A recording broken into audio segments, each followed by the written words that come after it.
Goal, nation's leading institute.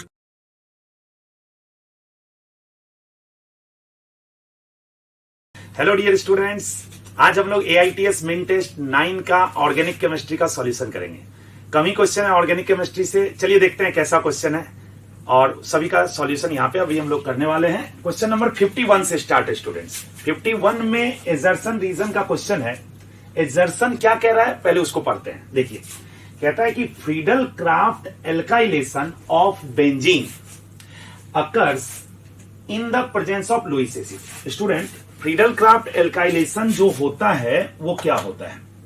अगर हम बात करें फ्रीडल क्राफ्ट एल्काइलेशन का, तो जैसे आपके पास हो गया बेंजीन। बेंजीन में देते हो क्या स्टूडेंट्स? RCl और AlCl3, ठीक है। और प्रोडक्ट जो बनता है स्टूडेंट्स वो क्या बनता है? तो बेंजीन के साथ हम लोग लगा देते हैं R, alkyl group, alkyl benzene बना।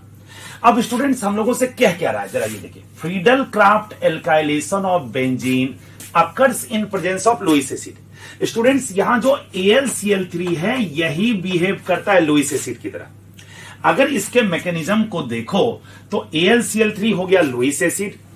ये क्या करेगा? यहां क्लोरीन का जो लोन पेयर है ये लुईस बेस की तरह एक तरह से बिहेव किया, ठीक है।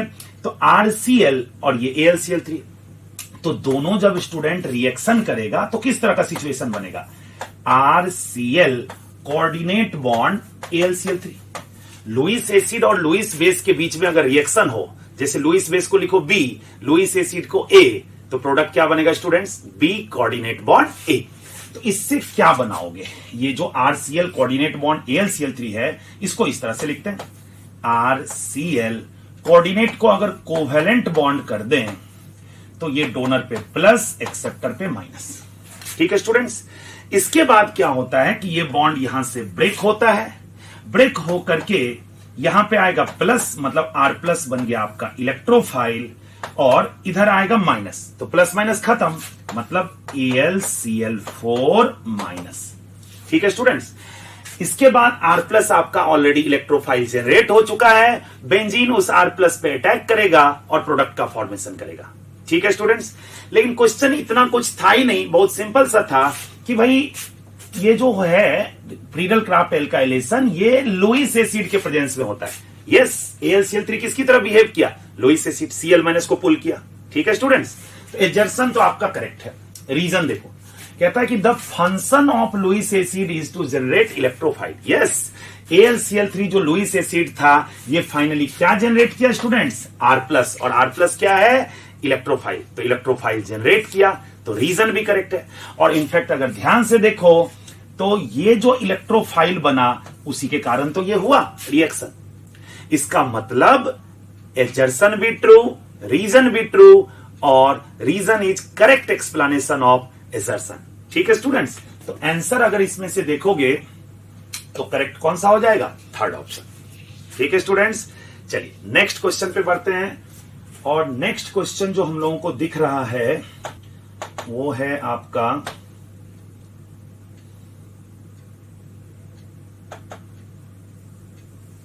देखिए क्वेश्चन नंबर 64। नेक्स्ट क्वेश्चन आपके पास है 64। देखते हैं 64 में क्या कह रहा है। तो स्टूडेंट्स, हम लोगों से 64 में जो पूछा गया है वो एसिडिक स्ट्रेंथ के बारे में पूछा गया है। बहुत सिंपल सा क्वेश्चन है students. Which one of the following is most acidic? इसमें से सबसे ज्यादा एसिडिक कौन सा है? बेंजीन में COH दिया, बेंजोइक एसिड। इसके ऑर्थो पे OH लगा दिया, मेटा पे OH लगा दिया, और पैरा पे OH लगा दिया। स्टूडेंट्स, अगर आपको याद हो ortho effect in benzoic acid, ortho effect in benzoic acid, तो क्लियरली एक बार में इस क्वेश्चन को तुम अटेम्प्ट कर सकते थे। यहां पे देखो इसके ऑर्थो पे लगा हुआ है OH, यहां कुछ नहीं लगा है। तो क्या होता था स्टूडेंट्स ऑर्थो इफेक्ट? कि ऑर्थो सब्स्टिट्यूटेड अगर बेंजोइक एसिड है तो वो बेंजोइक एसिड से हमेशा ही ज्यादा एसिडिक होगा, इनफैक्ट उसके मेटा पैरा से भी, ठीक है स्टूडेंट्स। और रीजन क्या होता है इसका? SIR इफेक्ट, ठीक है। तो इसमें COH के ऑर्थो पे OH लगा है, और इन सब में तो ऐसा सिचुएशन है नहीं, ये मेटा पे है, ये पैरा पे। तो सबसे ज्यादा एसिडिक कौन होगा स्टूडेंट्स? सेकेंड। और रीजन क्या बोलोगे?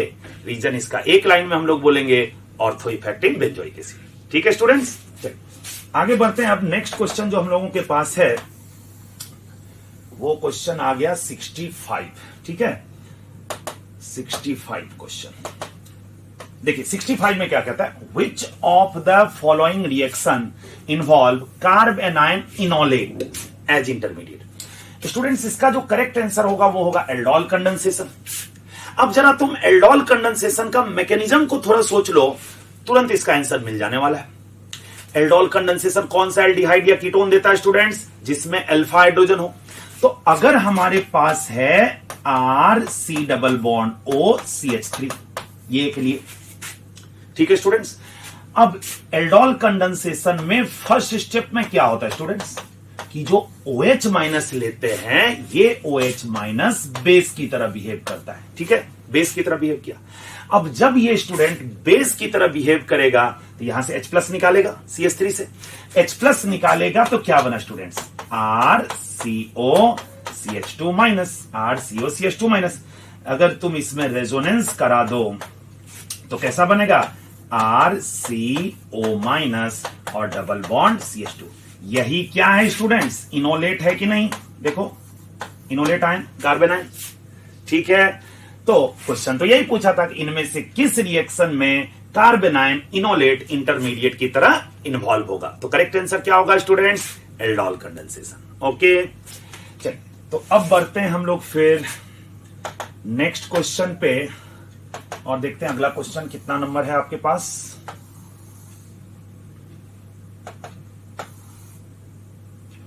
क्वेश्चन है 91। ठीक है स्टूडेंट्स,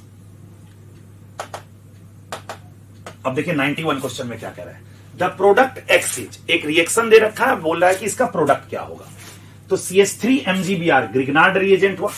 ठीक है, बहुत ही इंपॉर्टेंट स्टूडेंट, छोटा सा क्वेश्चन है बट इस कंसेप्ट का यूज बहुत सारे क्वेश्चंस में किया जाता है। ठीक है, चलिए तो CH3 MgBr जो है स्टूडेंट, ये हो गया आपका ग्रिग्नार्ड रिएजेंट।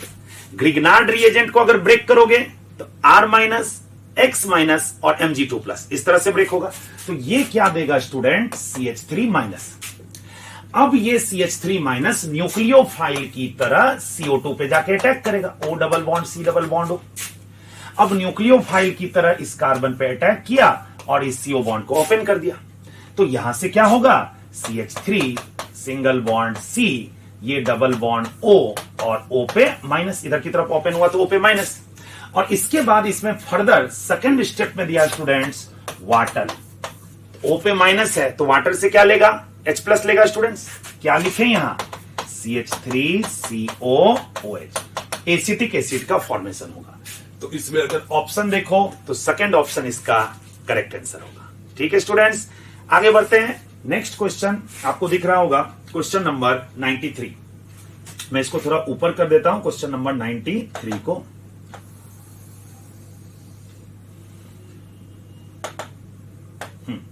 चलिए तो देखते हैं क्वेश्चन नंबर 93 में क्या हम लोगों से पूछ रहा है। कहता है identify the most appropriate position of electrophilic attack on compound. कहने का मतलब हुआ कि इलेक्ट्रोफाइल अगर कोई आता है E प्लस, कोई भी इन जनरल मान ले, तो वो इसके कौन से साइट पे सबसे आसानी से अटैक करेगा, इजीली अटैक करेगा, मोस्ट फेवरेबल साइट उसका क्या होगा। स्टूडेंट्स, इलेक्ट्रोफाइल है क्या, इलेक्ट्रॉन डेफिशिएंट स्पीसीज। वो क्या देखेगा, कहां अटैक करना पसंद करेगा, जहां उसको इलेक्ट्रॉन ज्यादा मिले। मतलब सिंपल वे में हम कह सकते हैं कि जहां इलेक्ट्रॉन की डेंसिटी उसको ज्यादा दिखेगी वहीं पे जाके इलेक्ट्रोफाइल अटैक करेगा। ठीक है, इसके अलावे आपको यह भी पता है कि जो डोनर ग्रुप होते हैं, ठीक है, वो होते हैं ऑर्थो पैरा डायरेक्टिंग, होते हैं कि नहीं। और उसी तरह से जो एक्सेप्टर ग्रुप होता है, जो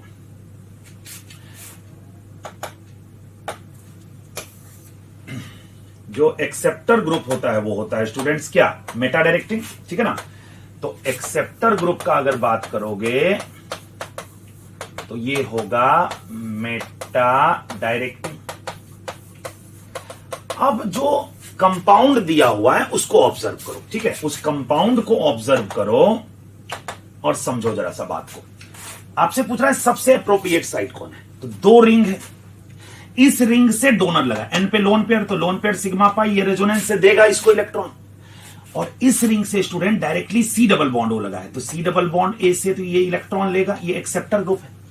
सी डबल बॉन्ड ओ क्यों है एक्सेप्टर ग्रुप? तो रूल आपको पता है कि अगर फर्स्ट और सेकंड एटम के बीच में मल्टीपल बॉन्ड हो, देखो जरा, सी डबल बॉन्ड हो, फर्स्ट सेकंड के बीच में मल्टीपल, और सेकंड जो है वो ज्यादा इलेक्ट्रोनिगेटिव हो, तो ये ग्रुप रेजोनेंस का एक्सेप्टर होता है, माइनस एम शो करता है। तो ये सीओ ग्रुप पुल किया और ये एनएच जो इससे लगा था ये इसको डोनेट किया। तो इधर राइट साइड वाला जो रिंग है जिसमें आप देख रहे हैं डब्ल्यू और जेड पोजीशन सब है, यहां तो एक्सेप्टर लगा है, ये तो इलेक्ट्रॉन की डेंसिटी को रिंग से कम करेगा। लेकिन लेफ्ट वाला जो रिंग है जिससे डायरेक्टली एनएच जुड़ा हुआ है, वहां इलेक्ट्रॉन की डेंसिटी को वो बढ़ाएगा। और कौन से पोजीशन पे बढ़ाएगा स्टूडेंट्स? ऑर्थो और पैरा पे। अब इसका ऑर्थो को अगर देखो तो दोनों ऑर्थो पोजीशन ब्लॉक है, तो इस एनएच के पैरा पोजीशन मतलब वाई पे सबसे ज्यादा चांस होगा इलेक्ट्रोफाइल के अटैक का। इसलिए करेक्ट आंसर कौन सा होगा स्टूडेंट्स? वाई जिसमें लिखा है, मतलब सेकंड ऑप्शन। ओके स्टूडेंट्स, आगे बढ़ते हैं। क्वेश्चन नंबर 94 है आपके पास, और देखते हैं क्वेश्चन नंबर 94 में हम लोगों से क्या कह रहा है। तो देखिए क्वेश्चन नंबर 94, ठीक है स्टूडेंट्स, क्या कह रहा है? In Lassaigne test a blue colour is obtained, कहता है लेसाइन टेस्ट में एक ब्लू कलर ऑब्टेन्ड होता है if the organic compound contains nitrogen. अगर ऑर्गेनिक कंपाउंड में नाइट्रोजन है तो ब्लू कलर ऑब्टेन्ड होता है, ठीक है। लेसाइन टेस्ट में the blue colour is due to formation of, ये ब्लू कलर किसके कारण होता है स्टूडेंट्स? हम लोग जब नाइट्रोजन के लिए टेस्ट करते हैं, ठीक है, नाइट्रोजन के लिए टेस्ट करते हैं, तो जो सोडियम फ्यूजन एक्सट्रैक्ट होता है SFE जिसको कहते हैं, उसमें क्या रहता है? तो NaC तो रहेगा ही, ऑर्गेनिक कंपाउंड है तो फिक्स है, और नाइट्रोजन है तो Na+C+N मतलब कि क्या हो गया स्टूडेंट? NaCN। तो जो आपका सोडियम फ्यूजन एक्सट्रैक्ट होगा SFE होगा, उसमें NaCN प्रेजेंट होगा, मतलब CN- प्रेजेंट है। अब क्या होता है, इसमें रिएजेंट जो हम लोग ऐड करते हैं FeSO4 ऐड करते हैं। FeSO4 का मतलब क्या हुआ स्टूडेंट? Fe2+। तो ये जो Cn- है यहां पे, ये Fe2+ के साथ रिएक्शन करके इस तरह का कुछ बनाएगा, FeCN6 ऐसा एक बनाएगा। इसमें इसके बाद थोड़ा सा कॉन्क H2SO4 ऐड किया जाता है। तो कॉन्क H2SO4 क्या करता है, कुछ Fe2+ को, सबको नहीं, कुछ Fe2+ को Fe3+ में ऑक्सीडाइज कर देता है। तो इसमें जैसे हम लोग देते हैं कॉन्क H2SO4, तो ये ऑक्सीडाइज होकर के कन्वर्ट हो जाता है स्टूडेंट्स Fe3+। और अब क्या होता है कि ये Fe3+, ये जो FeCN6 बना था, Hol6 इसके साथ ये रिएक्शन करेगा, ठीक है, इसके साथ रिएक्शन करेगा और बना लेता है प्रोडक्ट कुछ इस तरह का, Fe4 FeCN का Hol6 और Hol3। और ये जो कंपाउंड बना ना स्टूडेंट, ये जो कंपाउंड बना, इसको प्रूजियन ब्लू कलर का ये होता है, प्रूजियन ब्लू ऐसा कहा जाता है इसको, ठीक है स्टूडेंट्स। डॉट H2O भी रहता है, तो H2O नहीं दिया है तो चलेगा, ठीक है। अब आपसे क्या पूछा, लेसाइन टेस्ट में ब्लू कलर जो ऑब्टेन होगा नाइट्रोजन ऑर्गेनिक कंपाउंड में, नाइट्रोजन कंटेनिंग कंपाउंड में, तो वो ब्लू कलर क्या होगा? तो किसके कारण होगा? तो Fe4 FeCN Hol6 का Hol3, Prussian blue. Okay students, clear हो गया ये? चलिए आगे बढ़ते हैं अब नेक्स्ट क्वेश्चन पे, और देखते हैं कि नेक्स्ट क्वेश्चन अब क्या है। तो देखिए नेक्स्ट क्वेश्चन हम लोगों को दिख रहा है क्वेश्चन नंबर 95, ठीक है स्टूडेंट्स। 95 में क्या कह रहा है, आइडेंटिफाई द ऑड वन, मतलब जो कुछ ग्रुप्स दिए हुए हैं, इन ग्रुप्स में ऑड क्या है, अलग क्या है, ये देखना है, ठीक है। तो देखिए कौन कौन सा ग्रुप दिया है, OH दे रखा है, तो OH+M होता है, क्यों? इस पे लोन पेयर है। तो अगर किसी ग्रुप के फर्स्ट एटम पे लोन पेयर हो तो वो ग्रुप किसकी तरह बिहेव करेगा स्टूडेंट्स? +M। नेक्स्ट जो दिया है वो OR, अब स्टूडेंट जैसा OH वैसा OR, O पे लोन पेयर है तो ये भी किसकी तरह बिहेव करेगा? +M, रेजोनेंस का डोनर। थर्ड जो ग्रुप दिया है वो NH2 दिया है, तो अगेन N पे लोन पेयर है, तो ये भी किसकी तरह बिहेव करेगा, प्लस है।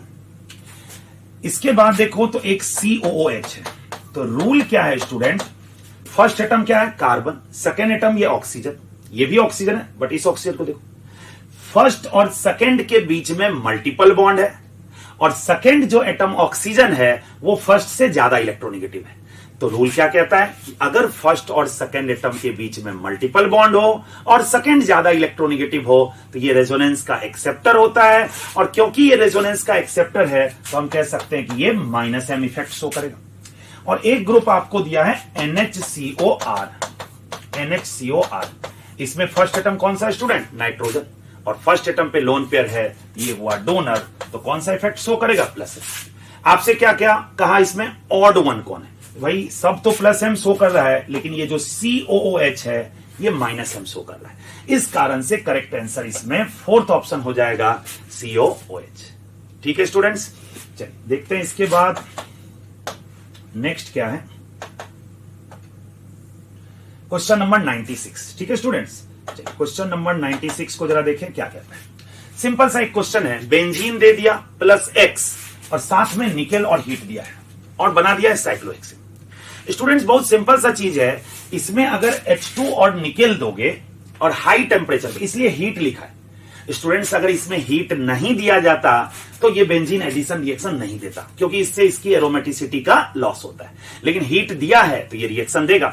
तो कितने हाइड्रोजन की जरूरत होगी, तो आपके पास जब बेंजीन है तो ये पाई तोड़े, यहां H और यहां H लगा, ये पाई ब्रेक किए, यहां H और यहां H लगा, ये पाई ब्रेक किए तो यहां H और यहां H लगा, सिचुएशन तो यही हुआ है। तो टोटल कितने हाइड्रोजन का जरूरत पड़ा, 3 हाइड्रोजन का जरूरत पड़ा।